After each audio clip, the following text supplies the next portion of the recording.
સુરત શહેરમાં ફરી એકવાર હત્યાની ચોંકાવનારી ઘટના સામે આવી છે. આ અંગે સામે આવેલી વિગતો અનુસાર સુરતના સચિન વિસ્તારમાં કાપડના કારખાનામાં કામ કરી પરિવારનું ગુજરાન ચલાવતો અને એક જ રૂમમાં રહેતા એક મિત્રએ બીજા મિત્રની ઘાતકી હત્યા કરી નાખી છે. સુરત શહેરમાં ફરી એકવાર હત્યાની ચોંકાવનારી ઘટના સામે આવી છે.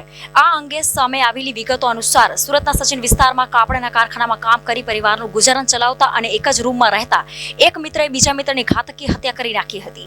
જો કે હત્યા પાછળનું કારણ જાણીને પોલીસ પણ ચોંકી ઉઠી હતી. રસોઈ બનાવતી વખતે કાંદો કાપવાને લઈને થયેલા ઝઘડામાં હત્યા થઈ હોવાનું સામે આવી રહ્યું છે. પોલીસે એક ઈસમની ધરપકડ કરી તેના વિરુદ્ધ કાયદેસરની કાર્યવાહી હાથ ધરી છે. સુરતના સચિન વિસ્તારમાં બનેલી હત્યાની ઘટનાએ સમગ્ર વિસ્તારમાં ચકચાર મચી જવા પામી છે.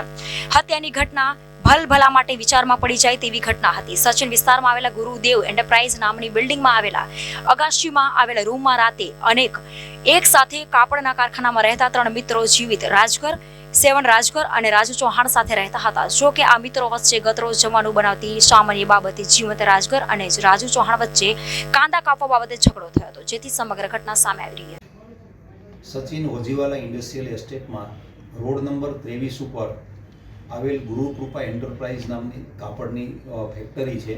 ત્યાં ઉપરના માળ પર આ કામે મરણ જનાર જીવુત અને આરોપી રાજુ ચૌહાણ બંને રહેતા હતા અને ગઈ તારીખ 31 અને પહેલી તારીખની રાત્રિના બંને વચ્ચે જમવાનું બનાવો અને એ બાબતે કાંદા કાપવા માટે બંને વચ્ચે ઝઘડો થયેલો અને ઝઘડામાં આ કામના આરોપીએ જીવુતને કોઈ પણ હથિયારથી મારતા અને ધક્કો મારતા એ મરણ પામેલ છે. આ બાબતે હત્યાનો ગુનો દાખલ કરવામાં આવેલો.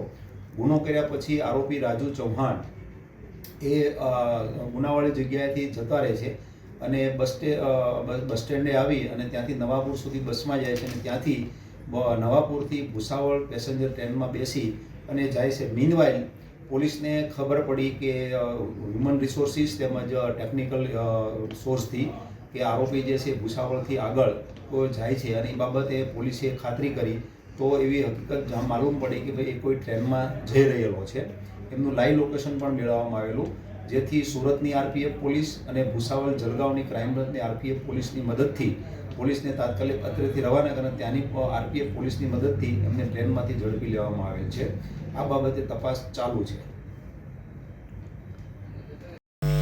Reporter Hitesh Prajapati, Janadesh news, Surat.